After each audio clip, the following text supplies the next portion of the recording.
this year. Now, I don't know a super deep run, but I feel like you're going to see me on day 5 of the main event this year.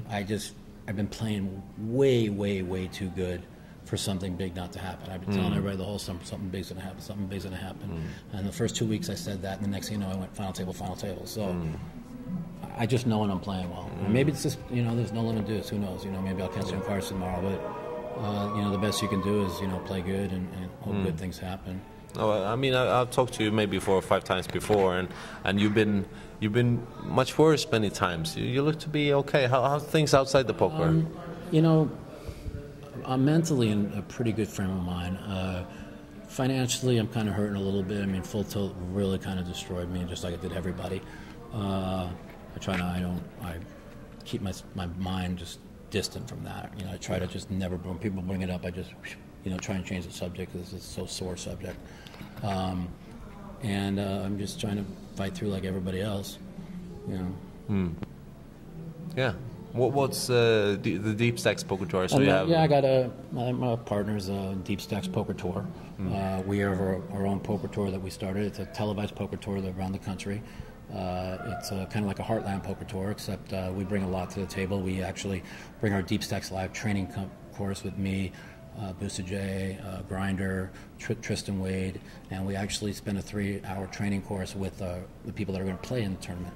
Right. So we give them a training course, which is part of the package we throw into the hotel. That's nice. Who's ever bringing it up, and we bring the TV deal in, and the pros we have a play with the pros type of thing where we're mic'd up the whole tournament, and you get to really see what kind of what playing the tournament looks like through a television's eye.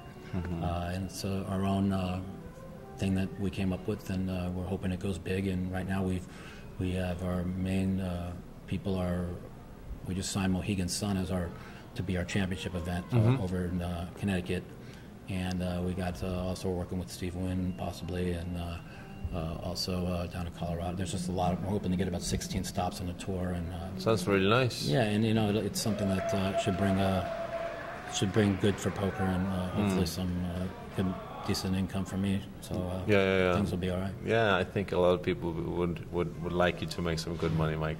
It's been rough, man. I'm not gonna lie. It's been up and down a lot. I mean, the whole world's dying, and they're putting up $1 million each to play in a tournament. Yeah, what is that? People, the WSOP and Harry, they get mad at me. They used to, because I like to tell it like it is, and I think what he's raising charity is great, but I mean, let's be honest and call a spade a spade. Do you think the poker players, 28 pros that put up money, could give a shit less about one drop? I mean, at the $5 million they raised, all they care about was the 22 businessmen that were in there with dead money. That's why everybody was chopping money up to get in there. I mean, I care. Don't get me wrong. I care about charities and stuff like that. And but I'm just a realist. You want to sit there and say, oh, one drop. We raised this for one drop.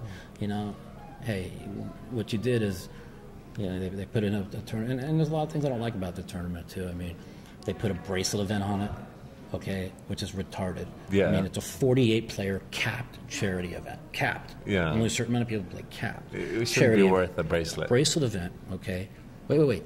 It goes towards best all-around money earned.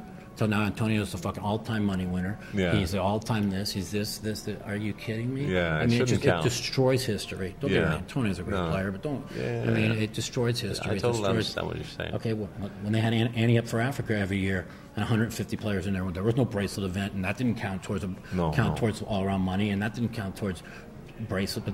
And that was at 100 people, and it was an open event. This is a capped event. And I'm just not a fan of that. And they made it towards they put towards Player of the Year points. Really? How unfair is that? Like, if Phil Hellmuth would have won or finished second, he got best all-around Player of the Year. How unfair would that have been to John Monet, who's got a first, second, or third? Or if the grinder, who was right up there would have won. Okay, how unfair? Or Phil Ivey. How unfair is that to John Monet? John Monet was just like this, unbelievably unfair. So I just thought that those things were unfair. I love the fact about raising money. I think it's great to raise money for charity, But right now they should.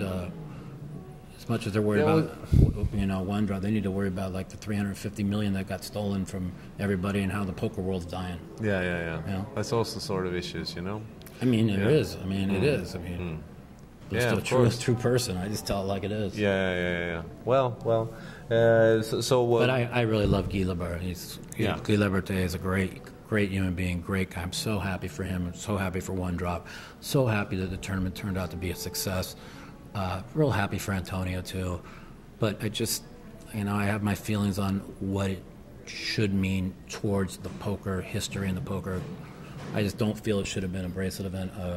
It should have been towards all-time money winners, or it should have been towards, things like that destroy poker history. Yeah, I mean, if you have a 4-people tournament and everyone puts in 50 million each, and one guy wins it, should that count? Right, and you're talking about being up against 22 stone amateurs, and if you watched them play, because my car was broke down for 2 days, I watched the whole tournament, and you watch them play. I mean, this guy's now considered the best all-time all-around money winner, like 8 million more than Phil Ivey or whatever. Yeah. And the truth of the matter is, I don't even think he had 10% of himself, but whatever. And it just changes the dynamics of history, and I don't think it's fair to somebody like a Phil Ivey, somebody like me, a Daniel Negreanu, Phil Hellmuth, who, people don't even realize. Phil Hellmuth's got 14 million in tournament wins and only had a $1 million score in his life, and that was last year at the 50,000 championship. Yeah. And now, he was just jumped over by a guy who won. Jumped over by 10 million. Yeah. You see what I'm saying? Yeah. And it just changes the course of history, and I don't feel that that's fair or correct. That's all. I mean, final thing after the World Series. I mean, what's your plan besides playing the Deep Stacks poker tour? Nothing. Just probably go back to grinding and try and make some money. Things have been real tough. I made some mistakes, like I always do. I bet some sports during the NBA finals and got crushed. And I bet on whatever. Yeah. But I'll be all right. I always bounce back. If you grind live poker, what's your game?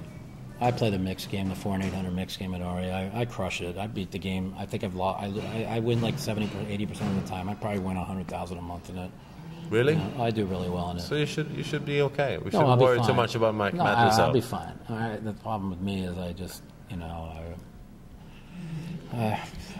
getting me out of bed to go down and work. I'll be all right. That's excellent. All right. I'm looking forward to see you do well in the main event. We'll talk again. I'm going to have a good run in the main event. Yeah. You won't see me out in day 1 or 2. All right. Thank you very much, Mike. I just know it. I can feel it, Yeah. All right. Maybe it'll be this event. I don't know. It's going to be something. I feel a run.